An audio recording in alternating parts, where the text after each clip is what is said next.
Health insurance in the US is notoriously confusing. Let's break down 8 common terms. Number 1, premium. This is the monthly amount paid to the insurance company for coverage, regardless of whether you get care or not. With job-based insurance, premium payments are usually taken straight out of the employee's paycheck. Number 2, out-of-pocket costs. These are any upfront costs to getting care, separate from your monthly premium share. These costs come in several shapes and sizes, including number 3, your deductible. This is the annual amount you agree to pay before the insurance company pitches in. It can range from $0 to over $10,000 for an individual, depending on your plan. Preventive care, such as checkups, vaccinations, or cancer screenings, are typically free, even if you haven't met your deductible. Another out-of-pocket cost? Number 4, your copay.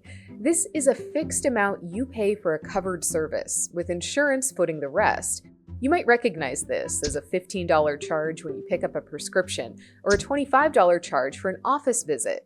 With some plans, a copay typically applies only after you've met your deductible. That means you might owe the full bill. Number 5, coinsurance. This is a percentage of a bill you're responsible for after you've met your deductible. So let's say you need an MRI. Your insurance policy says you have 20% coinsurance for imaging, and the hospital charges $1,000 for the scan. You're responsible for paying 20% of the bill, or $200. Insurance covers the rest. Number 6, out-of-pocket limit.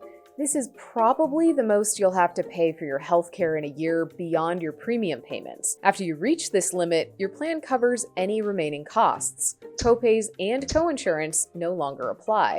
But there are some important caveats, which brings us to number 7, out-of-network versus in-network. Your insurance company negotiates rates with different hospitals and medical offices. Out-of-network means no negotiated rates, so you're usually on the hook for the full amount. Your plan and the type of care determine whether insurance will cover any of your bill. If the practice has negotiated a contract with your plan, they'll be listed as in-network. These are the doctors you want to see to avoid any surprise bills. You can find in-network doctors on your insurance company's website or by calling the number on the back of your card.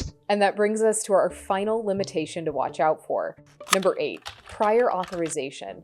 Sometimes insurance needs to approve a drug or treatment recommended by your doctor before you receive it. Without that sign-off, you might be on the hook for the full cost. To learn more about health insurance, head to kffhealthnews.org.